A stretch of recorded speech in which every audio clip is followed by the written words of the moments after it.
we want to make sure that whatever budget you're spending in, you are getting what is called the Sennheiser sound. We do have a reputation for that Sennheiser sound.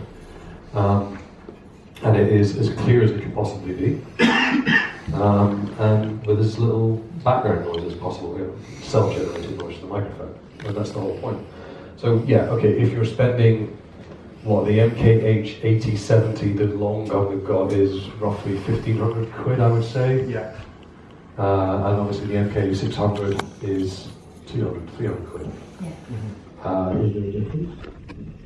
Yeah. But if you are someone that's starting off, the MK 600 is shit hot. If you are the BBC, or if you are a filmmaker, or you're James Cameron and his sound crew, yeah, then you're going to go for something a little bit more.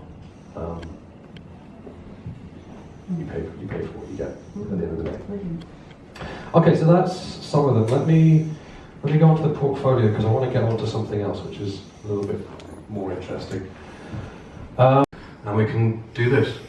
Oh, hello. Yes, I'm still here.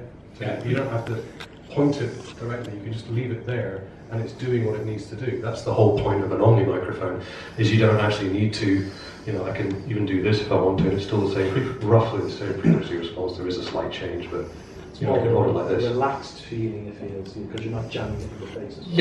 Yeah, and this is where you get into the whole idea of what's the right microphone for the right situation. As we have to choose the right microphone for the right situation, and what's going to work. Are you comfortable, holding that handheld microphone and taking the time to, at least hold it here? We've got a slight problem with the speakers, so that we can listen to it. There will be a slight problem. It will feed back at some point if I make it loud enough. But obviously, into your camera, you can turn this up as loud as you want, make it as sensitive as you want, and you can really just leave it there, and it will do a great job of picking up the sound. That's a nice simple system. I don't want to go too much from those.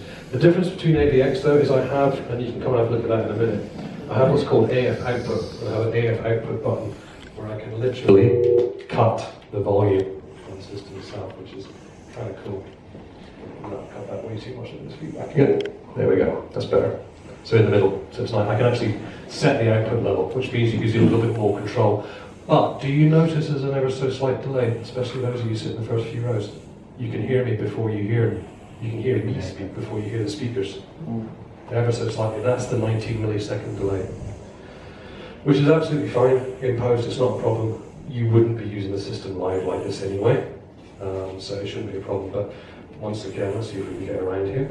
So once again, distance-wise, I can go a pretty good distance. I'm back in the room again. And because it's 1.9 gigahertz, oh God, you can really hear the delay back here. Because it's 1.9 gigahertz, you don't have the same frequency problems as you could get with Access Wireless Digital. So you can use this in crowded Wi-Fi environments without too much of a worry. And it is a pretty good system. I mean, Access Wireless Digital will give you 5 hours of battery life.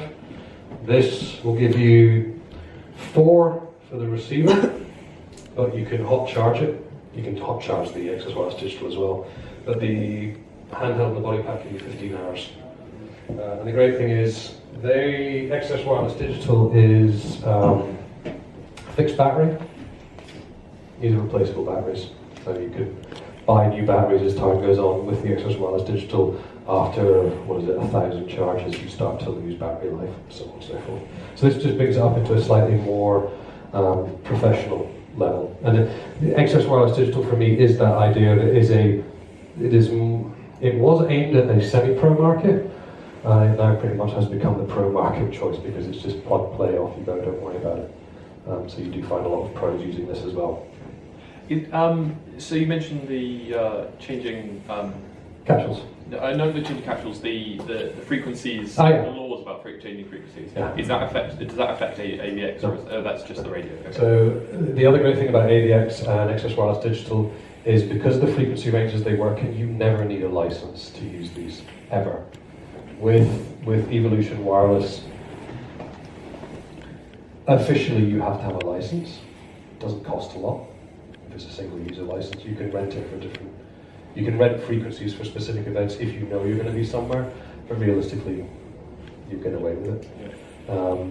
It also has a cable that can convert it to iPhone use as well. You can plug it directly to your iPhone if you want to. I'll discuss that a little bit as well. But this allows me now, it's admittedly, we should have a shorter cable. I do have a shorter cable. What's that on code? That shotgun light? This is an MKE 600. So MKE 400 is the single one, 440 is the stereo one, and this is 600. They're all part of the same family. They consider the audio for video microphones. And yeah, they're pretty good at what they do. So,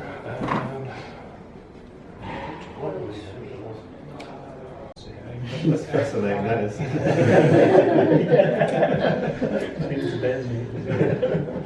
Did you hear all of that?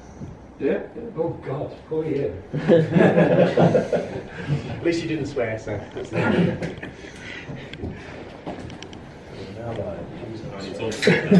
I'd love it if it came, that came with it. Whatever way you want. Okay. Okay? And then here, that little loop, and all I do is just do that. Because one of the things you can do when you're wearing this is you can loop that around your button. It just keeps that cable pretty safe. So you put that in there, and then you do that around your button. Keeps it held, and then I'm roughly at that distance, and that's the microphone at the right distance. And obviously it's now cabled off, because obviously this is going to go under your clothes, down your back. Officially, oh dear, I have to synchronize it. It wants me to synchronize it, and now it's getting distracted.